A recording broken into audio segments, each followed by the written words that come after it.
1절로 11절에 있는 말씀인데요. 시편 57편 1절로 11절에 있는 말씀을 한 절씩 서로 교독하겠습니다. 제가 먼저 읽습니다. 하나님이여 내게 은혜를 베푸소서, 내게 은혜를 베푸소서. 내 영혼이 주께로 피하되 주의 날개 그늘 아래에서 이 재앙들이 지나가기까지 피하리이다.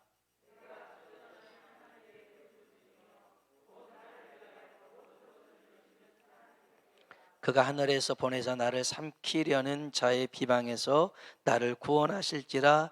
하나님이 그의 인자와 진리를 보내시리로다.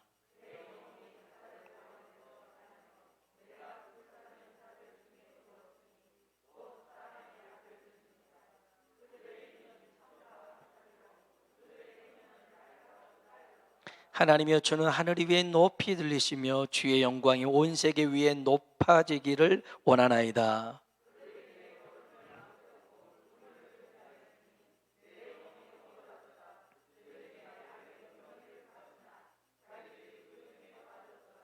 하나님이여 내 마음이 확정되었고 내 마음이 확정되었사오니 내가 노래하고 내가 찬송하리이다.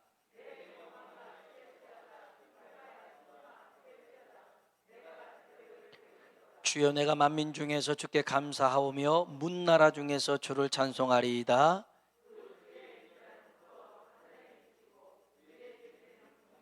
같이요.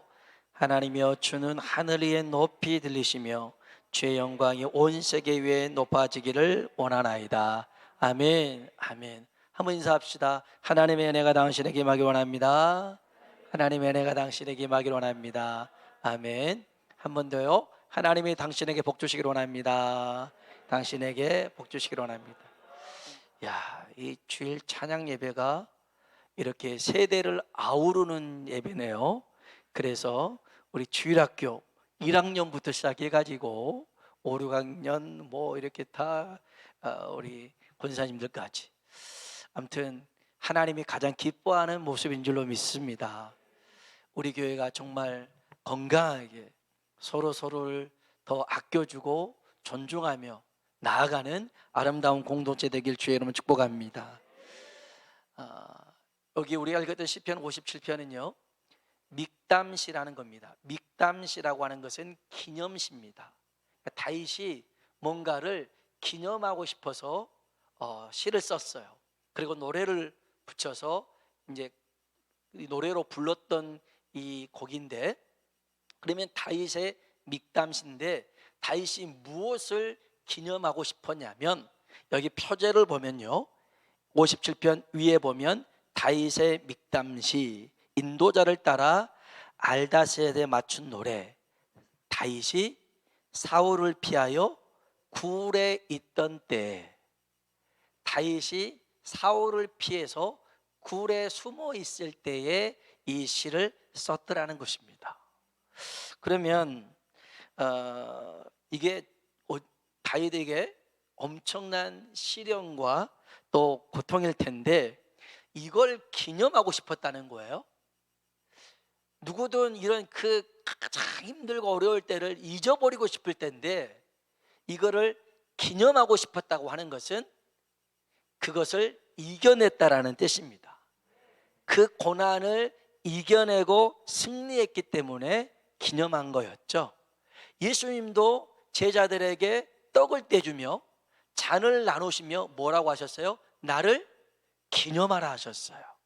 왜냐하면 십자가의 죽음으로 끝나지 않고 부활로 승리하셨기에, 할렐루야, 그 승리에 찬 그런 고백으로 나를 기념하라는 거였죠. 오늘 우리들에게도 지금 아픔과 고통이 있다 할지라도 이것이 나중에 우리가 기념할 수 있을 만한 은혜가 되도록 승리하길 주의 이름으로 축원합니다. 다윗은 사울에게 쫓겨 다녔습니다. 피해 다녔습니다. 사실 그 쫓기고 산다라고 하는 것은 굉장히 긴장감과 부담감이 있죠. 피곤함이 있습니다. 과로라는 한자를 보면 지나칠 과자, 일할 로자입니다. 지나치게 일을 많이 해서 피곤하다는 뜻이 과로죠. 근데 과로는 몸을 혹사하는 것보다 마음의 여유가 없는 때가 있습니다. 그러니까 마음의 여유가 없으니까 조급해요. 피곤해요. 지칠 수밖에 없어요. 근데 이런 모습들이 우리들에게도 종종 발견됩니다. 늘 바빠요. 할 일이 왜 이렇게 많고 시간이 부족한지 몰라요. 물질의 빚에 쫓겨 삽니다. 이게 공과금, 카드값, 월세, 대출이자 계속 쫓깁니다. 직장에서도 쫓깁니다. 학교에서도 시험에 쫓깁니다. 사랑에도 쫓깁니다. 근데 쫓긴다라는 말 속에는 쫓아간다라는 것이 포함되어 있습니다. 쫓긴다, 쫓아간다, 서로 상반된 얘기 같지만 비슷합니다. 왜냐하면 우리가 쫓기고 있는 것은 사실은 잡으려고 하는 거거든요. 사랑을 잡으려고 하다 보니 사랑에 쫓기고, 직장을 잡으려고 하니 직장에 쫓기고, 물질을 잡으려고 하니까 물질에 쫓겨 삽니다. 그러니까 실상은 우리가 잡으려는 것 때문에 쫓기고 있는데, 지금 다윗도 사실 보면 왕의 자리를 잡으려고 한 게 아니고 사실은 다윗은 왕이 되고 싶은 마음이 없었어요. 그런데 사울 왕에게 쫓기고 있다라고 하는 것은 하나님이, 야 다윗아, 너는 왕이 되어도 왕의 자리를 잡으려고 쫓아가지 말고 너는 나를 쫓아와라, 이렇게 하나님이 광야에서 훈련을 시키시는 거예요. 그래서 하나님이 더러는 우리들에게 물질의 훈련을 시킬 수 있어요. 또 어떤 건강의 문제로, 관계의 문제로 우리를 훈련시키실 수 있어요. 왜냐하면 거기에 매이지 말라는 거예요. 나중에 하나님이 복을 주셔도 거기에 연연하지 말라는 거예요. 오늘 여러분에게 있는 그 시험을 믿음으로 잘 통과하길 주의 이름으로 축복합니다. 대나무가 자라날 때요, 쑥 올라가잖아요. 그냥 올라가지 않습니다. 매듭을 짓습니다. 매듭 짓기 한 다음에 올라가거든요. 오늘 여러분의 그 시험도 이제는 매듭 지어서, 하나님이 아브라함을 독자 이삭 바치라고 시험하잖아요. 통과했어요. 통과하니까 그 다음에는 이삭 바치라는 얘기 안 해요. 근데 통과가 안 되면 계속 그와 유사한 시험을 하나님이 내시죠. 근데 통과하니까 더 이상 얘는 이삭 갖고는 흔들리지 않을 거야 아시는 거예요. 여러분, 재물에도 흔들리지 마시고, 건강에도 흔들리지 마시고, 명예에도 흔들리지 마시고, 나는 어떤 상황에서도 하나님 바라봅니다. 그러면 하나님이 그것을 매듭 지어 주실 줄로 믿습니다. 이 다윗을 보면 왕의 자리에 연연하지 않았다라는 것을 어떻게 하냐면, 바스바를 범했을 때에도 하나님 앞에 왕의 자리 지켜달라고 기도하지 않고 하나님의 은혜를, 성령이 떠나지 않기를 기도합니다. 압살롬이 공격해 옵니다. 그래서 왕위를 찬탈하려고 할 때에 이 다윗은 이런 고백을 하죠. 압살롬이 죽었을 때 차라리 내가 죽고 네가 살았으면. 이게 다윗의 고백이었거든요. 진짜로요. 그래서 왕의 자리 때문에 자식을 죽이는 그런 부모가 아니라 네가 왕이 되고 차라리 내가 죽었으면 하는 게 다윗의 마음이었어요. 그런데 여러분, 성경이든 우리 주변에 보면 뭔가를 잡으려고 쫓아가는 사람들은 인생이 허망하게 끝날 때가 있더라는 것입니다. 허망하게 끝나요. 오늘 저와 여러분이 주님을 붙들고 주님 안에서 은혜를 누리길 주의 이름으로 축복합니다. 얼마 전만 해도 힐링이라는 단어가 많이 적혀 있었는데요. 그래서 힐링 문학, 힐링 음악, 힐링 개그 이런 것들이 있었는데, 힐링의 핵심 키워드가 뭐냐면 공감이었어요. 공감. 그래서 누군가가 혼자 있으면 외로운데 나를 공감해 주면 거기서 힐링이 돼요. 같이 위로를 받아요. 근데 하나님의 힐링은 공감해 주는 것만이 아니라 회복의 은혜가 있습니다. 너 많이 아프구나 라고 하시지 않고 아픔을 하시고 고쳐주시는 것이 하나님의 힐링입니다. 이런 힐링이 이 시간 있길 주의 이름으로 축복합니다. 자, 이 다윗이 광야 굴 속에서 어떻게 하나님의 힐링을 경험하냐면 1절 한번 볼까요? 57편 1절입니다. 하나님이여 내게 은혜를 베푸소서, 내게 은혜를 베푸소서. 내 영혼이 주께로 피하되 주의 날개 그늘 아래에서 이 재앙들이 지나가기까지 피하리이다. 아멘. 다윗이 사울을 피해 아둘람 굴에 숨어 있었는데 이 굴이 자기의 진정한 피난처가 아님을 알았어요. 또 사울을 피해서 블레셋 왕 가드 왕 아기스에게 몸을 숨기고 있었지만 거기도 진짜 피난처가 아니라는 것을 알았어요. 다윗은 나의 진정한 피난처는 하나님이라는 것을 알았더라는 거예요. 시편 46편 1절 하나님은 우리의 피난처시요 힘이시니 환난 중에 만날 큰 도움이시라. 하나님이 우리의 피난처인 줄로 믿습니다. 그쪽으로 피하면 됩니다. 가나안 땅을 분배했던 이스라엘 백성에게 6군데 도피성을 만들라고 합니다. 요단 동편의 세 곳, 요단 서편의 세 곳을 만듭니다. 동편에는 벳셀, 길리앗 나몬, 골란 이런 세 곳이고요. 이 서편에는 게데스, 세겜, 헤브론 이 세 곳을 둡니다. 도피성이라고 하는 것은 어떤 거냐면 과실치사로 실수로 사람을 죽였는데 그 사람도 죽어야 되는 그런 운명에 놓인 사람들이 도피성에 피하면 살 수가 있었습니다.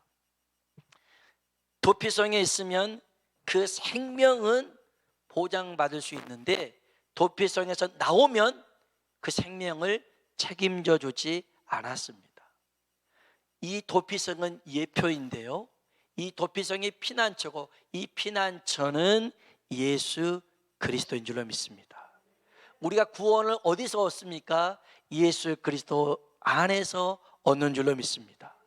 여기를 떠나면, 예수 그리스도를 떠나면 우리가 구원 얻을 길이 없더라는 겁니다. 시편 11편 1절에 내가 여호와께 피하였거늘 너희가 내 영혼에게 새같이 내 산으로 도망하라 함은 어찌함인가. 다윗은요 하나님께 피했더라는 것입니다. 여러분, 힘든 일 만나고 어려운 일 만나고 지치고 피곤할 때 하나님께 피할 수 있길 주의 이름으로 축원합니다.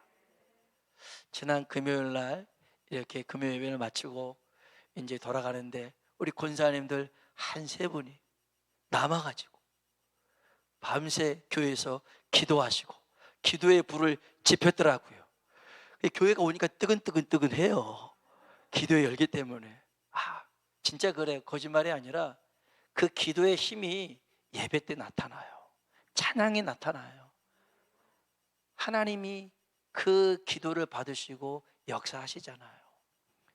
피곤하면 집에 가서 쉬는 게 제일 편하잖아요. 근데 집이 아니라 교회에서 기도하면서 쉽니까? 왜냐하면 그것이 가장 우리가 편하게 쉴 수 있는 안식처, 피난처인 줄로 믿습니다. 오늘 하나님을 피난처 삼는 우리가 되길 주의 이름으로 축원합니다. 다윗은요 현재의 문제만이 아니라 미래의 소망도 하나님께 둡니다. 왜냐? 하나님은 모든 것을 이루시는 하나님이십니다. 2절 한번 볼까요? 2절 읽어봅시다. 내가 지존하신 하나님께 부르짖으며 곧 나를 위하여 모든 것을 이루시는 하나님께로다. 아멘. 하나님께서 여러분을 위해서 모든 것을 이루시길 주의 이름으로 축원합니다. 어떻게 이루십니까? 3절 한번 읽어봅시다. 그가 하늘에서 보내사 나를 삼키려는 자의 비방에서 나를 구원하실지라. 하나님이 그의 인자와 진리를 보내시리로다. 아멘. 어떻게 우리의 소원을 이루시냐면 그 인자와 진리를 보낸다는 겁니다. 인자는 은혜입니다. 진리는 말씀이죠. 요한복음 1장 14절에 보니까 우리가 독생하신 예수 그리스도를 보니 은혜와 진리가 충만하더라. 여러분, 여기 인자와 진리는 누구를 얘기하냐면 예수 그리스도를 얘기합니다. 여러분, 예수 그리스도를 믿는 자, 그 이름을 부르는 자에게는 구원이 있을 줄로 믿습니다. 여러분, 하나님의 은혜는요, 조금 줘가지고 니네 나눠 먹어라, 이런 은혜가 아닙니다. 정말 입을 넓게 열라 내가 채우리라는 은혜인데, 여기도 10절 한번 볼까요? 10절 한번 읽어봅시다. 무릇 주의 인자는 커서 하늘에 미치고 주의 진리는 궁창에 이르나이다. 아멘. 주님의 은혜는 하늘에 미치고 주의 진리는 궁창에 이르는. 할렐루야. 저는 우리 애국가를 부를 때마다 가슴이 뜨거워요. 이 애국가 시작이 이러지 않습니까? 동해물과 백두산이 마르고 닳도록. 여러분, 동쪽에 있는 바닷물이 어떻게 마르고 닳아요? 그럴 수가 없어요. 그런데 동해물과 백두산이 마르고 닳도록, 여러분, 하나님의 은혜도요 우리에게 넘치도록 풍성하게 주시는데 마르지 않는 줄로 믿습니다. 주님은 우리에게 한 모금의 물을 주시는 분이 아니라 영원한 샘을 소유하게 하시는 분인 줄로 믿습니다. 요한복음 4장 14절에 내가 주는 물은 그 속에서 영생하도록 솟아나는 샘물이 되리라. 아멘. 오늘 여러분의 영혼 가운데 샘물이 터져나길 주의 이름으로 축복합니다. 목마르지, 세상의 것으로 목마르지 않는, 세상의 것으로 채워도 그걸로 만족하지 않는 오직 하나님의 은혜로 충만한 은혜. 오늘 이런 은혜와 진리가 우리 가운데 충만해서 우리의 삶의 소원을 이루는 역사가 있길 주의 이름으로 축복합니다. 그래서요, 다윗은 아둘람 굴 속에 피했지만 나는 지금 이 굴에 피한 게 아니라 하나님께 피하고 있습니다. 이 당장의 어려움뿐만 아니라 하나님이 반드시 내 마음의 소원들을 이루어 주실 줄로 믿습니다. 확신했어요. 그리고 난 다음에 다윗이 그 마음을 못 박습니다. 확정하고 확정합니다. 어떻게 하기로 확정했냐면, 우리 한번 성경 볼까요? 7절 같이 한번 읽어보겠습니다. 하나님이여, 내 마음이 확정되었고 내 마음이 확정되었사오니 내가 노래하고 내가 찬송하리이다. 아멘. 아멘. 다윗은 하나님을 찬송하기로 그 마음에 못을 박아버렸습니다. 아멘입니다. 구원을 이루신 하나님으로 인하여 찬송하기로 작정하지요. 그래서 8절에 보면 내 영광아 깰지어다, 비파와 수금아 깰지어다. 비파와 수금이라고 하는 것은요, 승리와 기쁨이 있을 때 치는 악기입니다. 하나님이 나를 이기게 하실 것이고 하나님이 나를 기쁘게 하실 것이다. 그래서 찬송합니다. 나는 어떤 경우에도 하나님을 찬송하기로 내 마음을 확정하고 확정합니다. 비슷한 사람이 있었습니다. 하박국이라는 선지자인데요, 그는 무화과 나무 잎이 마르고 포도 열매가 없고 우리의 양떼가 없어도 난 여호와로 인하여 기뻐하기를, 즐거워하기를 나는 작정합니다. 할렐루야. 오늘 저와 여러분이 하나님 때문에 웃을 수 있는 사람 되길 주의 이름으로 축복합니다. 나는 하나님으로 인하여 기뻐하겠습니다. 하나님을 기뻐하는 것이 내 힘입니다. 할렐루야. 한번 따라합시다. 하하하 하하하하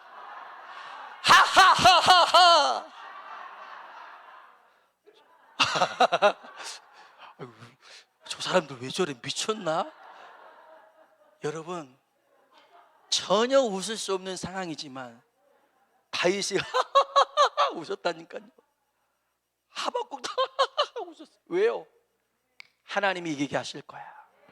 하나님이 승리케 하실 거야.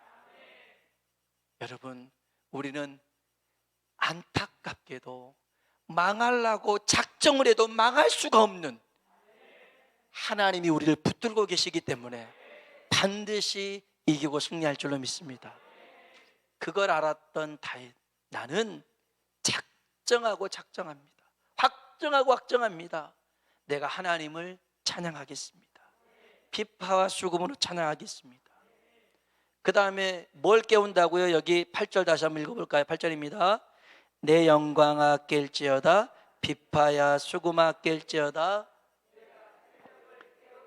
아멘. 내가 새벽을 깨우겠다, 새벽 기도를 작정했다, 그거 아닙니다. 새벽 기도를 물론 새벽 기도 작정하면 할렐루야죠. 담임 목사는 누가 새벽 기도 나오면 감사하기도 하고 놀래기도 합니다. 드디어 기도하러 오셨구나 그러면서 대체 무슨 일이 있나 걱정이 되기도 합니다만은, 여기서 새벽 기도 작정했다는 뜻이 아니고요, 어둠이 있지 않습니까? 어둠은 고통의 시간이죠. 우리가 염려와 걱정의 시간을 어둠이라고 얘기합니다.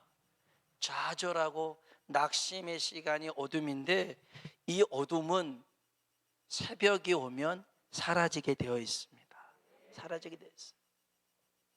어둠의 고통과 맞서 싸우는 그 새벽을 깨우는 사람, 그 고통 가운데 가장 어두운 그 어두움 속에서도 하나님께 찬양하고 기도하는 사람, 7번 넘어져도 괜찮아요. 의인은 7번 넘어져도 8번 일어나는 사람이 의인인 줄로 믿습니다. 안 넘어지는 사람이 아니라 넘어졌어도 일어나는 사람, 예수의 이름으로 일어나는 사람이 바로 믿음의 사람인 줄로 믿습니다. 그래서 여러분, 넘어질까 걱정하지 마시고 믿음으로 나는 어떤 일이 있어도 하나님께 내 마음을 둡니다. 하나님이 반드시 이기게 하실 줄로 믿습니다. 이 소망을 하나님께 두고 살아가는 우리 모두가 되길 주의 이름으로 축원합니다. 하나님이 이 시간 여러분을 힐링하십니다. 여러분의 형편과 처지를 공감하실 뿐만 아니라 오늘 이 자리에서 여러분을 치료하시고 회복하실 줄로 믿습니다. 우리는 하나님께 속한 자입니다. 우리 찬양, 아까 불렀던 찬양 같이 한번 다시 불러보죠.